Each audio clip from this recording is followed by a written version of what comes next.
Hello guys, तो कैसे हो आप सब। आई होप आप सब ठीक ही होंगे।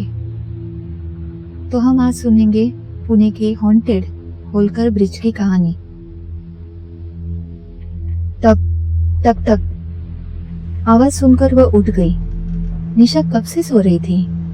संगीत सुनते सुनते उसकी आंखें भारी हो गई थी और अब एफएम बंद हो गया था। कितना समय हो गया था। आरिश चला गया। उसने अपनी घड़ी देखी, रात के 2:30 बज रहे थे और आरिश अभी तक वापस नहीं आया था। इससे निशा डर गई। आरिश ने उसे कहा था कि चाहे कुछ भी हो जाए वह कार से बाहर ना आए। आवाज कार की छत के ऊपर से आई। वह घबरा गई और अपना मोबाइल ढूंढने लगी। उसने तुरंत आरिश का नंबर डायल किया। रिंग कार के अंदर से कहीं से आई। हाँ, यह दरवाजे की जेब में ही थी। वह मोबाइल अपने साथ नहीं ले गया। निशा ने सोचा। उसके जबड़े खड़े हो गए। वह इतनी डरी हुई पहले कभी नहीं थी। उस आवाज ने एक भयानक एहसास दिया और पहले से उसके रोंगटे खड़े हो रहे थे। छत के ऊपर से दस्तक धीरे धीरे तेज होती जा रही थी। टक टक टक, जैसे कोई कार की छत तोड़कर अंदर आने को तैयार हो।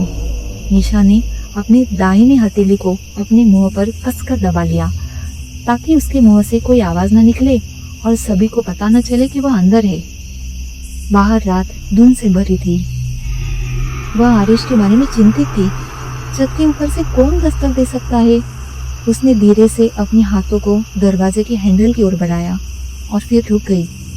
अगर कोई मदद के लिए भी पुकारे तो कार से बाहर मत निकलना, समझी। आरिश ने जाने से पहले कहा। यह कथन निशा के मन में दोहराया गया। उसने सीट को कसकर पकड़ लिया। उसकी आवाज घुट रही थी। वह प्यासी थी। वह मदद के लिए पुकार भी नहीं सकती थी। उसने कांच की खिड़कियों से बाहर देखने की कोशिश की। वह तनाव बर्दाश्त नहीं कर सकती थी। वह चिंतित थी। यह अजीब था। उसका दिल तेजी से धड़क रहा था। रात अंधेरी थी, उदास थी। चारों ओर धुंध भारी थी। उसने अपनी ताकत जुटाई और फीकी आवाज में कहा, कौन है। चीखती हुई हंसी ने उसकी नसों को ठंडा कर दिया और खामोशी को चीर दिया। उसकी आंखों में डर साफ देखा जा सकता था। वह पसीने से तर थी। वह समझ नहीं पा रही थी कि यह क्या है। कार की छत के ऊपर से आवाज तेज होती जा रही थी। वह बर्दाश्त नहीं कर पा रही थी। सुबह धूप खिली हुई थी।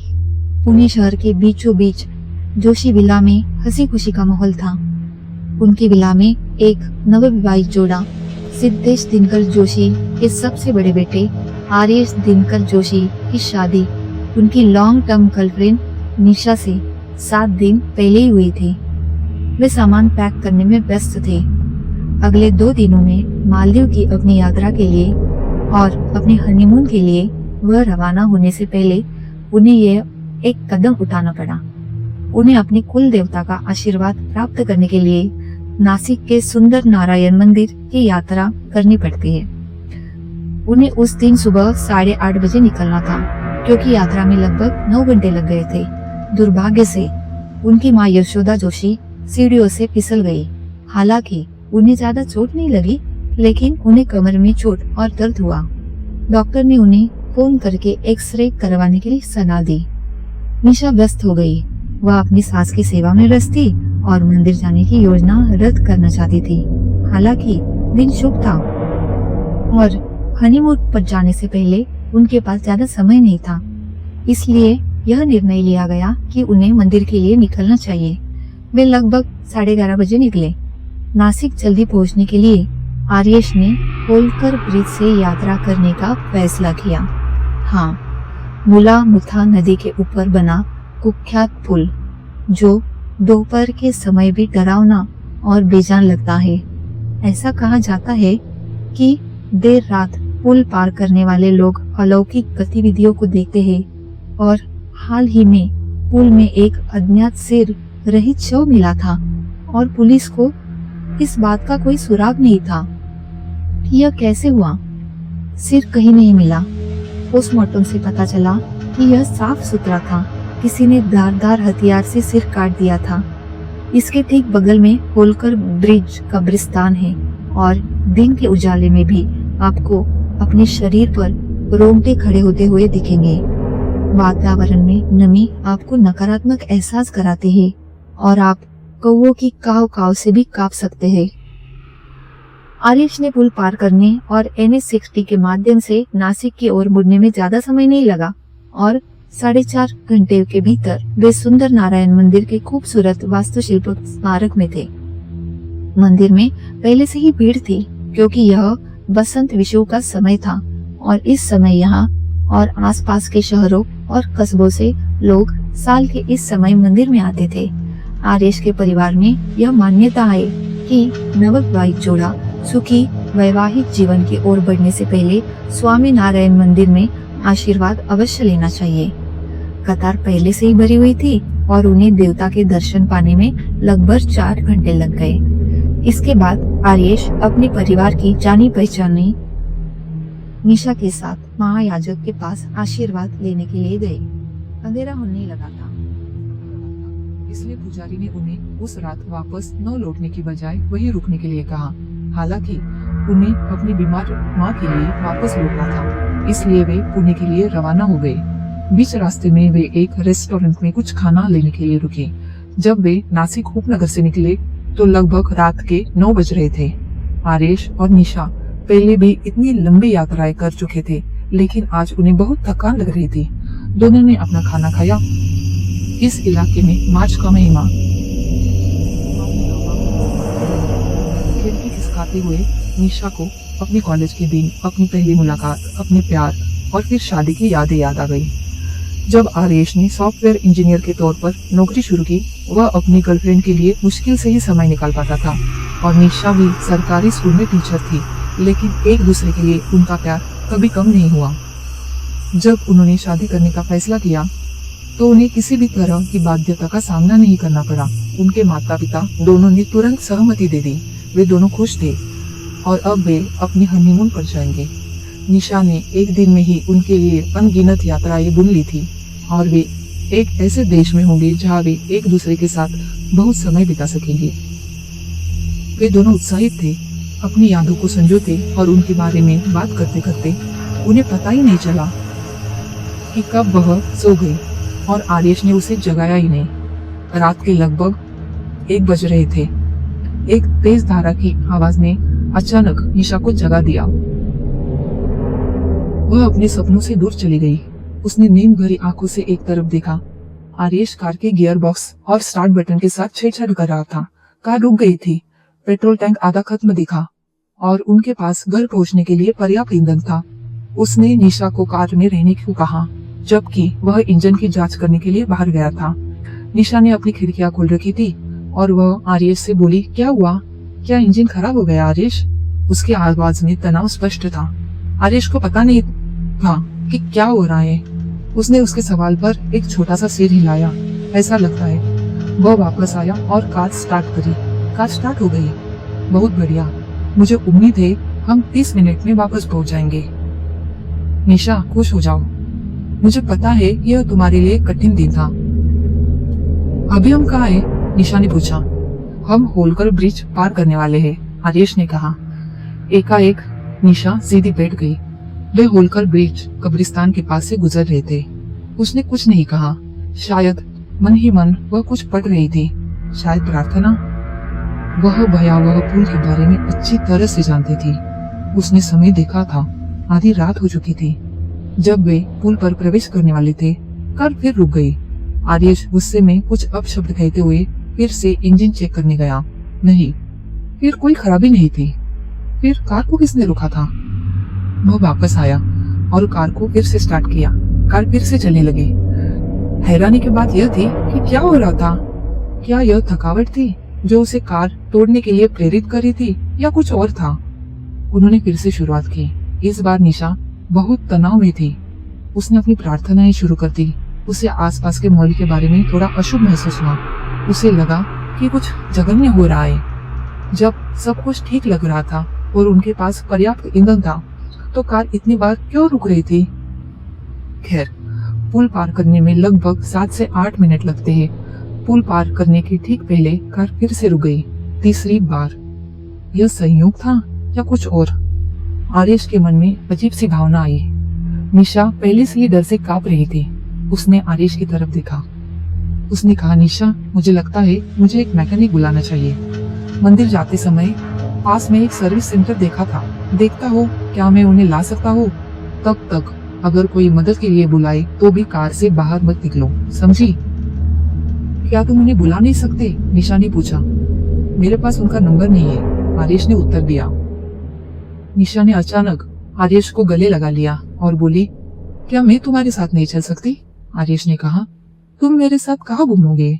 मैं अभी जाऊंगा और थोड़ी देर में वापस आ जाऊंगा। रात के 1:30 बज रहे थे।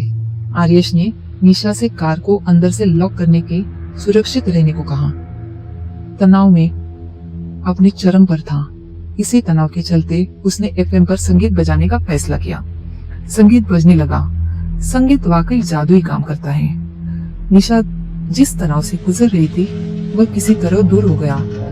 वह सीट पर पीछे खिसक गई और कब उसकी आंखें भारी हो गई उसे पता ही नहीं चला।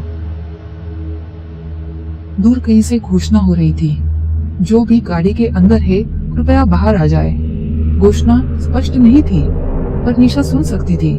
उसे पता नहीं था कि वो बेहोश हो गई है। छत के ऊपर की आवाज धीमी पड़ रही थी, बहुत हल्की। टक टक टक की आवाज आ रही थी कार की छत के ऊपर। घोषणा पुल के उस पार से आती हुई प्रतीत हुई।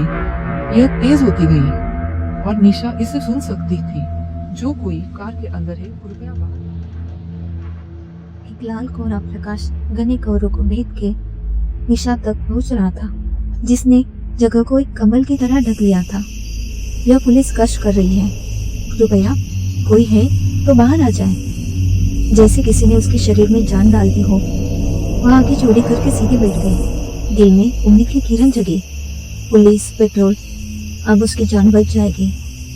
उसने अपनी ताकत फिर से हासिल की और दरवाजा खोलने ही वाली थी कि वह फिर से रुक गई। क्या होगा अगर यह लुटेरों का गिरोह था? वह तय नहीं कर पा रही थी।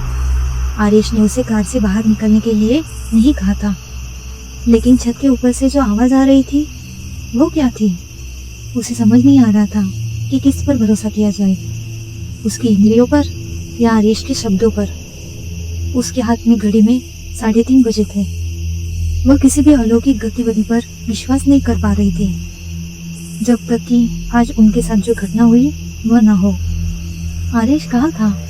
क्या आरेश को कुछ महसूस हुआ था और उसने पुलिस से मदद ली थी? क्या आरेश उस व्यक्ति के साथ था? फिर पुलिस? उसके मन में कई सवाल थे। घोषणा दोहराई गई, जो कोई भी कार के अंदर है कृपया बाहर आ जाए। हम पुलिस है, हम पर भरोसा करें। नहीं, यह सुरक्षित है। निशा ने अपनी हिम्मत पर विश्वास किया। उसने दरवाजा खोला और बाहर निकल गई। उसने कार के आसपास की ओर नहीं देखा। उसने अपनी आंखें बंद कर ली और पीछे देखे बिना ही लाउडस्पीकर की ओर दौड़ पड़ी, जहां से घोषणा हो रही थी। उसने सांस लेने के लिए भी नहीं रुकी। लाउडस्पीकर से शब्द तेज होते जा रहे थे। वह सह रास्ते की ओर दौड़ रहे थे। कुछ आवाज आई, मैडम पीछे मत देखना प्लीज। कुछ हाथ निशा की मदद के लिए उठे। हाँ, वो महिला कांस्टेबल थी।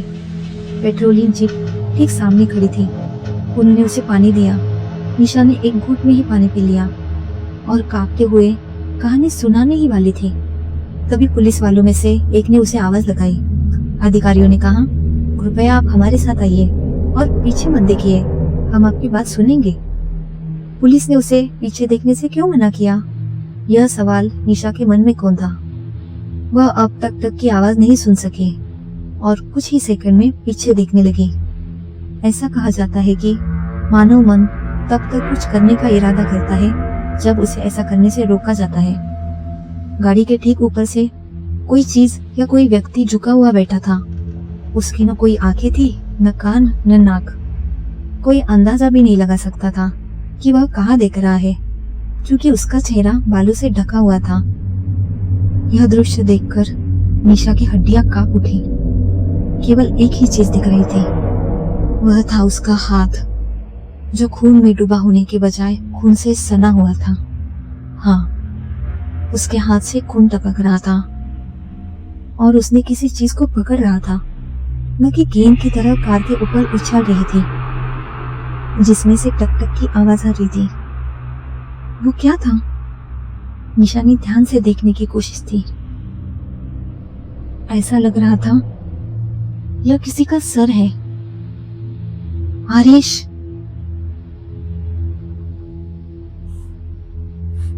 जी हाँ दोस्तों, आपने सही सुना, वो सर आरिश का ही था।